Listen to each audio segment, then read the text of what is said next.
Good afternoon. Welcome to the latest episode of AI Would Agree. Today we're here at a slightly earlier time, so apologies if I'm confusing anybody.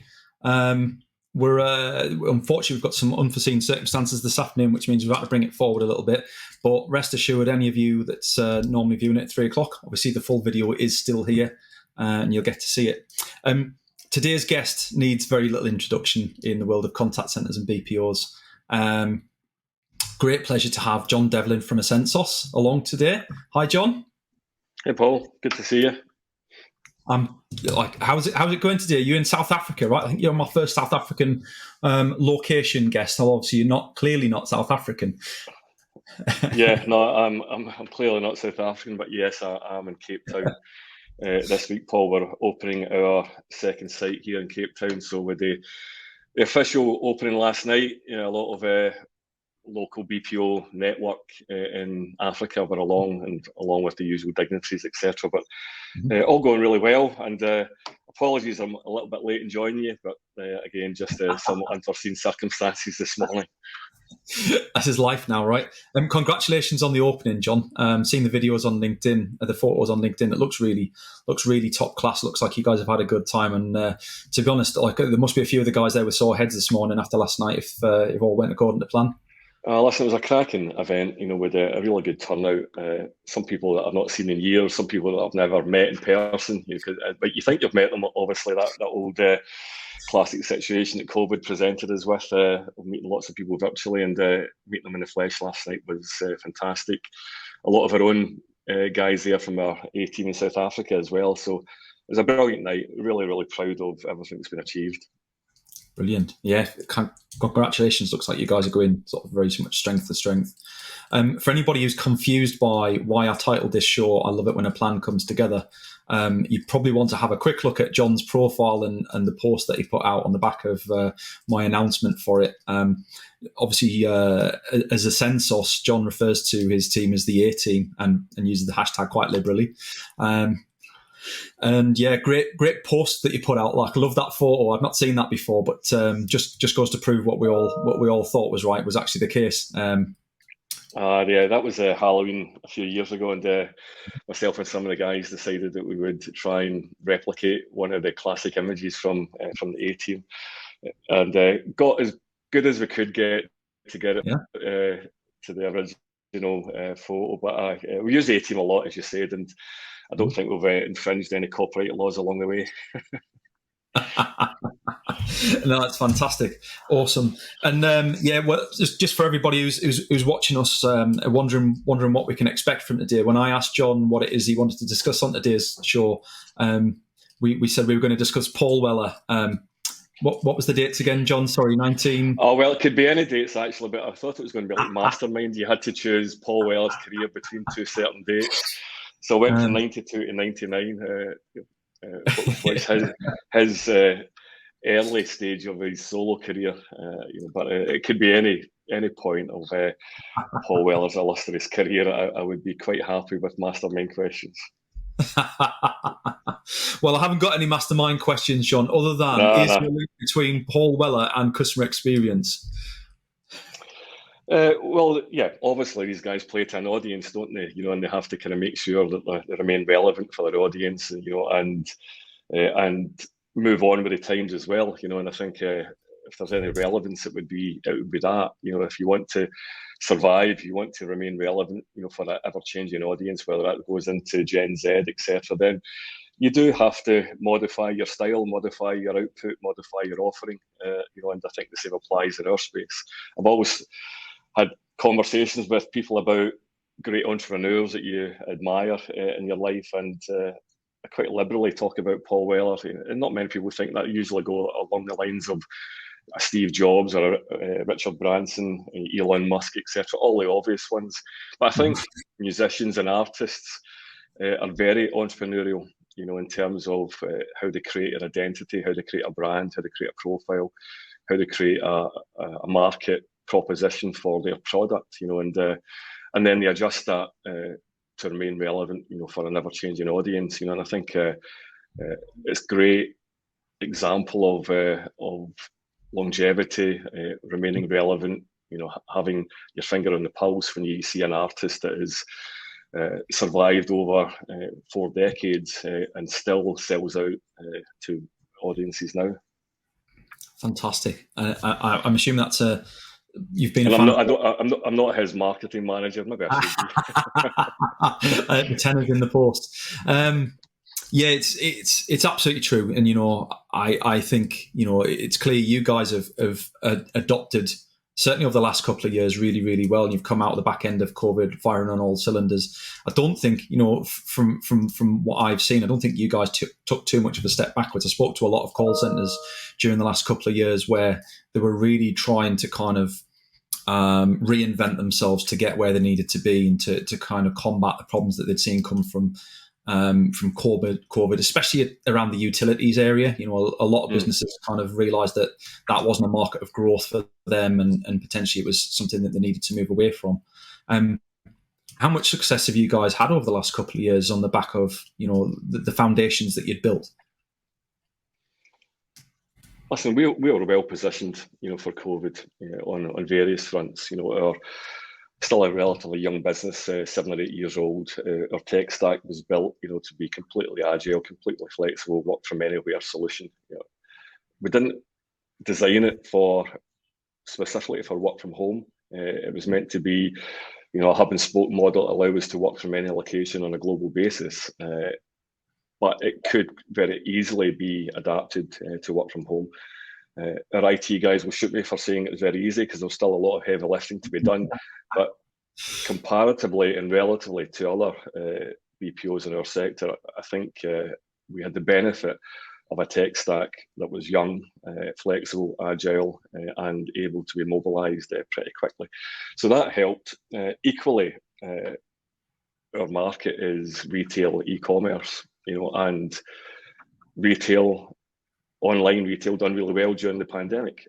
A lot of our clients seeing record sales growth, year-on-year sales growth, and we had to be in a position to be able to support that.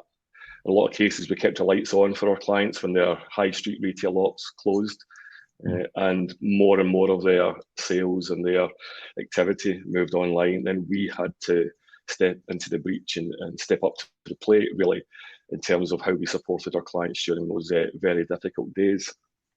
So yes, we were well positioned both in terms of our technology and in terms of the market sector that we operate within. And some of those retail volumes that increased during COVID have stuck. So we've seen in the home improvement space in particular, we've seen massive growth in the retail space, and some of that volume has stuck. So our business has accelerated greatly over the past 2 or 3 years. We've doubled the size of the business in the last 18 months to 24 months, and that has allowed us then to kind of expand our network and grow our portfolio of centres of excellence we've got now. During COVID, we didn't just kind of knuckle down and look after the operations we had. We expanded massively in Romania. We doubled the size of our operations in Romania. We opened a new site in Istanbul, and we also made the acquisition that allowed us to open in South Africa last year as well. So yes, we were opportunistic, absolutely. But being an entrepreneurial business, you have to be opportunistic. We've seen there was an opportunity for us to grow quickly and to expand our territorial reach, and that's exactly what we've done, Paul. Fantastic. Yeah, kind of, and I guess that's kind of one of the reasons why the two businesses like TMAC and Ascensos came together in the first place. Was I think we mirror a lot of those ideals. Having started right at the beginning of the pandemic in anger as a data science consultancy, we kind of realised that it was either move or be bust. We recognised that now was the time to kind of strike while the iron was hot, while a lot of other businesses were perhaps thinking about scaling back or at least stagnating in the meantime in terms of new acquisitions and new business, and to really kind of put the foot on the gas. And I think the other side of things that drew me to you guys really was that retail. Obviously my background's in retail, and I saw that you guys, I like the idea that you portray yourselves as a boutique outsourcer and customer service provider. And I think that's, for retail, I think that's where there's a real niche in the market, being able to. Yeah, listen, I mean, I don't see boutique meaning you have to be small. I think boutique's a state of mind. It's how you actually deliver bespoke solutions for your clients. It doesn't need to be small. Yeah. It just means bespoke, personalized, tailored, to your client's requirements. And and we like working with like-minded businesses, which is why we like you guys, we like Jimmy. We like the kind of entrepreneurial spirit, the energy, the passion, the kind of drive that TMAC have got. Is one of the reasons we like partnering with like-minded businesses that just get it. They just know, what feels right, and they've got a good instinct and a good gut feel for what is good business sense. Absolutely. And yeah, it's been a real privilege for us to kind of test the waters with you guys and start making inroads on what our future developments look like, and working together with your teams to sort of figure out what our future roadmap might be alongside what we'd already planned. And I think it's safe to say there's some exciting years ahead for both sides of the business. What do you see coming next for the retail side of your business? Is it where do you anticipate the growth to be in the next couple of years? Because obviously COVID's changed the public mindset. Like, you said that growth in DIY that hasn't really gone away. I suspect it's probably reawakened a lot of passions and hobbies and skills in people that they were able to put the time into over COVID that they can now carry on with.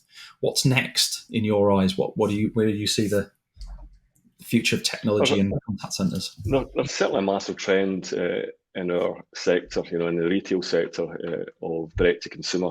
A lot of manufacturers, have now used the opportunity that COVID presented of establishing their own ability to transact online without necessarily having to go through the middleman of a retail operator. And you see this, buy direct from the people who made it. You see that all the time. That message is coming out there. Why wouldn't you? Buy direct, from the people who created, made, who love the product more than anyone else, the manufacturer themselves. We're starting to work more in that space now, working directly with manufacturers, rather than coming through the retail arm. There'll always be a need for a retail channel, obviously, but there is a growing drive towards D2C, and we are seeing that kind of pivot quite quickly now into working with manufacturers, working with the groups who own some of the brands themselves. In terms of how we deliver customer support for their kind of burgeoning online transactions now they're driving through their own e-commerce sites. So that's a significant. Now, listen, obviously there will be a return to people going back on holiday again and high street fashion, and the need for that to bounce back. And I'm sure we'll see that this year. Be a huge pushback in terms of how consumers are spending wisely, and there'll be more pressure on everyone's purse and everyone's wallet this year than there has been for some time, obviously, maybe in 40 years. If you look at inflation cost of living increases in the UK, still got rising energy costs to come later in this year. It shows no sign of abating yet. So there will be pressure on discretionary spending, and there may be some adjustment there. I think the food retailers will do pretty well, especially the discounters, and we work with one of the larger grocers in that space. The competitor, the one that you used to work with, and who should never be mentioned. But that's but we've seen that, didn't we? We've seen that last time around. During the credit crunch 12 years ago or so, the discount grocers, the discount retailers really accelerated their propositions at that point and grasped market share, from the big three or big four. I think that's going to happen again. These guys will see, another dawn of interest in their model, their operating model, and I think they're in a much stronger place to take advantage of that than maybe they were 12 years ago or so. So maybe that middle ground will get squeezed again. and the very premium guys will always do well because they always have done well, and maybe the value led retailers will do better than they've done in the past few years. Yeah, I think that's completely fair. And we saw that through COVID as well, in terms of the retailers that had a brand to stand behind that was more than their price point. The likes of, I'm going to confidently say brands like Doc Martens, Vans. Those guys did ridiculously well because they have a clear brand strategy. They stand for something aside from their products. What you get is pure quality, and they were the first to adopt a lot of the measures that were expected of them. So they did the right thing by their customers as well. And I think any brand that's kind of done that through the last couple of years will continue to kind of accelerate and do well now.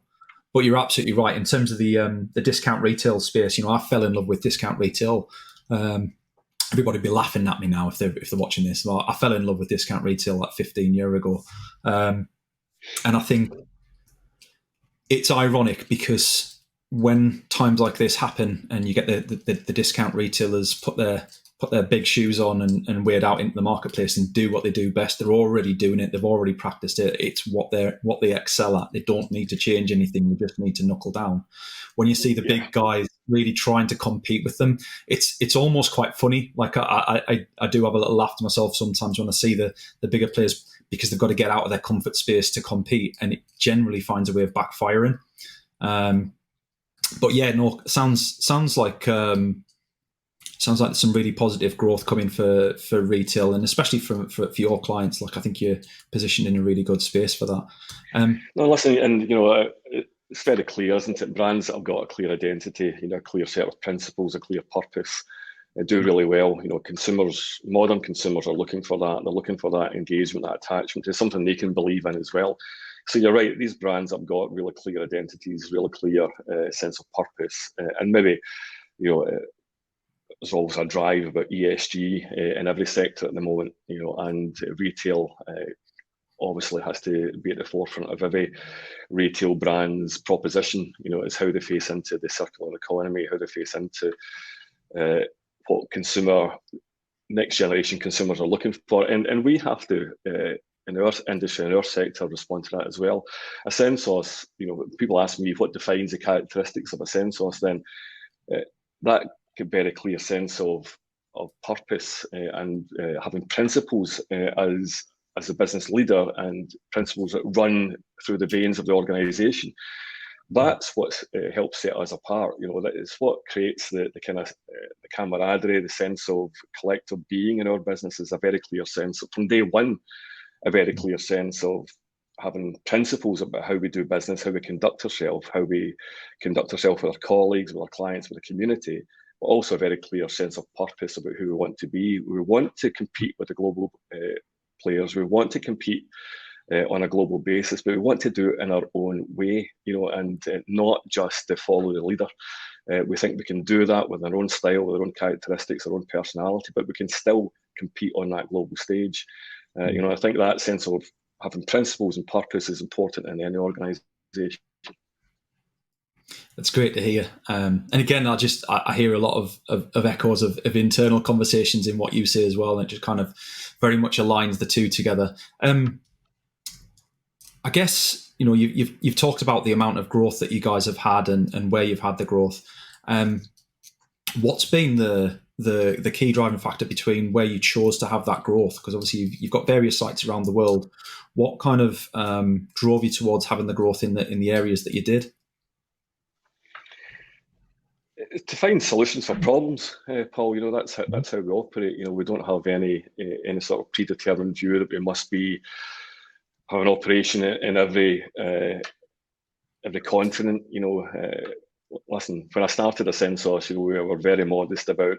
We just wanted to have an operation in Motherwell in Scotland, and swim in our own lane, really, and not really be wedded to any predetermined view of where we would be in 10 years' time, with a very clear sense of where we could get to in Scotland. But then you get presented with questions and challenges and problems that your clients bring to the table, that we need to be in a territory that allows us to service Western European languages. We need to be in a territory that allows us to provide an increased degree of cognizant skills, and cognitive skills, that allows us to service high-end product support and technical support type requirements.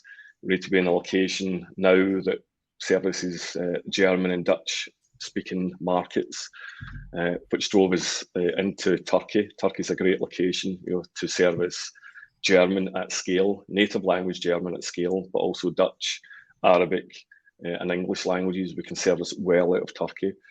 South Africa, obviously, you have to have an optimum cost and quality play for high quality neutral language English out of South Africa and at scale. The UK is where our home will always be. We're a UK business, we're a Scottish business. We've got operations throughout the UK now, still growing those operations in the UK. But we've been asked a lot of questions to deliver solutions that are for something a bit more specific: German, French, Italian, price point, scale. UK, everyone knows the UK BPO sector had a difficult year last year through cost of living increases, through the pressure on every job. A vacancy in the UK was at a premium. Ever since Brexit, there's been a change of European nationals who went back to their country of origin and left the hospitality industry with a vacuum. And we had to compete, as did some of our competition in the UK, had to compete for every job at a much higher level than we've had to do in previous years. So you have to take all that in consideration. And if someone throws you a challenge that we need to ramp up by 400 FTE within a 8-week, 12-week period, could I do that in the UK last year? No. So I had to then look at how we could do that in South Africa, and that's exactly what we've done. I see a great investment in your people in everything that you guys do, and it's clear, like from every point on your LinkedIn pages, from all the publicity that you guys do, that there's a very much a belief in the business of developing the talent that you've got and giving them the support that they need to get to the level where they need to be. Is that something that you see continuing to accelerate as you guys grow in terms of enabling you to compete in that market space? It's the thing we're most proud of is our homegrown talent. 85% of our guys in management positions have started as customer-facing advisors in our business. We've got a great framework for that. We call it our talent spa. It's our L&D framework. We brand it as a talent spa. Spa is for start, progress, and advance, and everyone's on our journey through the talent spa within our business. Everyone can connect with it. Everyone understands, the route to success, the route to growth, the route to career development within our business. And we've got lots of bright, talented, ambitious people. So we need to find a channel, that conveys that potential into real career development for the guys. None more so than here in South Africa. I've just been out a couple of round tables with some of our guys here this morning, and they're bursting with energy, ambition, enthusiasm about how they can advance their careers super quick. How can turbocharge their careers. Now you have to kind of lay down some expectations about that. Not everyone can be the boss. We need people to do the job in hand. And you need to then just set some expectations that you can't all be a team manager or an ops manager or working resource planning or QA or training or recruitment overnight. There has to be the guys who make the money for the company are obviously the customer facing advisors. Those are the guys who generate the income for Ascensos. It's not me, or it's not our ops team. It's the customer facing advisors who make the money for our business and look after our clients and allow them to grow. So that job has to be done, but you just have to then calibrate and set those expectations. Yes, there is a route to progression, and that route is well mapped out. Fantastic. When I joined TMAC and I saw what we were doing in a similar sort of space in terms of our coaching platform that we use, it's one of the things that really drew me to the business in the same way. So might not have a huge team to be able to kind of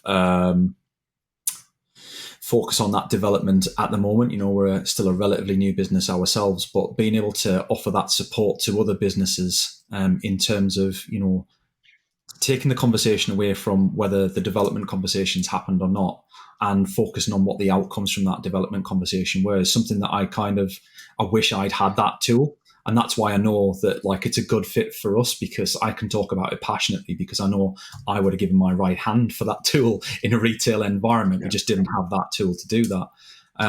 So I think, in our own respective ways, like we're both kind of heading towards that thing. From your side of things, kind of making sure that the people are getting that development and have that career path and moving it on. And from our side of things, here's a question, isn't it? Here's a challenge, not just for us, but for our industry and our sector. And I have said this before, that I've worked in this industry now for 25 years, and yet today, with all the things we've done, all the evolution, the developments, the technology evolution in our sector has been remarkable.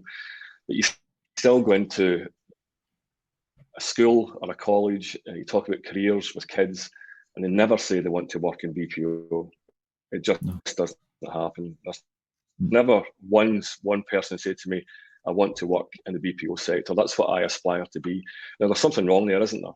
There's something wrong there, that an industry that employs so many people across the globe and in the UK, of the size and the impact that the BPO sector has, and the careers that we know that we can deliver, the careers that this industry has given me, the opportunity it's given my family as a result of the success that we've delivered in this sector. We're not reflecting that in aspirations with young people, and it's partly my responsibility, it's partly your responsibility, the whole sector, the industry bodies that represent our sector have to kind of recognise this, that it's still seen to be low quality,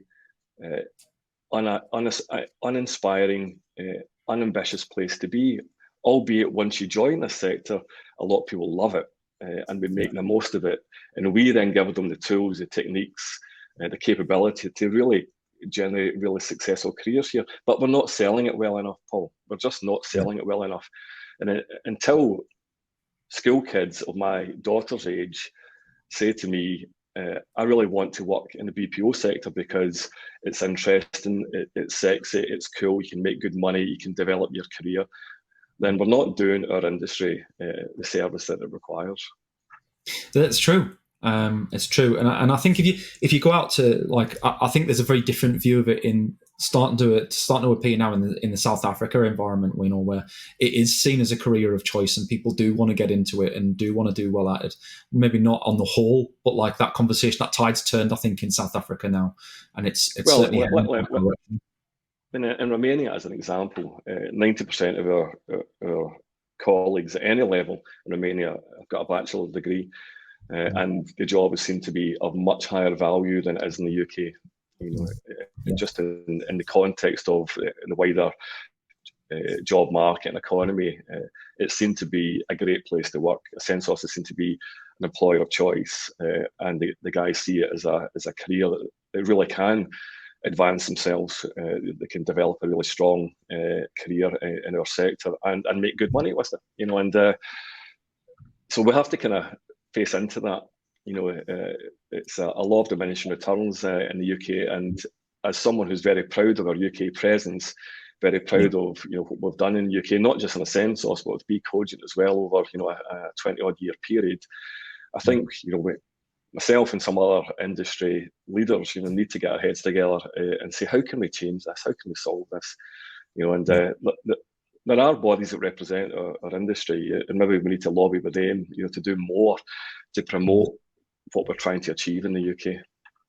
Yeah, I love that point. And yeah, absolutely. If there's anything that I myself or TMAC can assist with on that, it'd be good to be part of that journey. I'm very passionate about education in general and academia, and the British view on it, the UK view on it is it needs to change in general, and we do as a nation, we tend to look down on lower paid jobs in general. Like, it's not even just contact centers.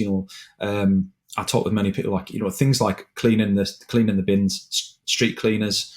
Everybody thinks it's a horrible job to have. Actually, where would we be if people didn't empty the bins? Whilst it's not a job you might aspire to be, why do we look down on those things? And I think when we look at the impact of Brexit and European workers going back to, you say, the country of origin, a lot of these jobs are now left open. Well, it's time that, the UK people stepped up to those jobs. Like, they're nothing to be afraid of. And I'm a big believer that, we need to stop looking down on certain roles and jobs and become much less hierarchical as a nation, to be fair. No, I couldn't agree more. And most of our clients, thankfully, operate in the same space. In the retail space, or we work with like quick service restaurants, as well. And they have the same challenges as the contact center industry does. If someone says you stack shelves in Asda or Tesco, that seems to be really demeaning, isn't it? But that's someone's job. That's how they pay. That's how they pay for their kids. That's how they pay for Christmas for the kids. How they pay their bills is through stack shelving at Tesco or Asda. And I absolutely agree with you. There's a toxicity around that would all do well to kind of reconsider and change the narrative. Absolutely. Love the conversation, John. I'm going to have to draw it to a close there, but thank you very much for your time today. No, we're not out of time, are we? All right. What happened to Paul Weller? No. We'll come back for a second episode in a couple of weeks. But yeah, it's been great to have you along. Thank you very much for your time. Some great insights there for anybody watching along. And we're taking a break next week. Unfortunately, guys, the problem of having a live show is I'm on holiday and LinkedIn don't like me streaming pre-recorded videos. So it'll be 2 weeks today when we reconvene. Hope to see you all then. Thanks very much. Thanks, John. Bye-bye. Thanks, Paul. Thanks.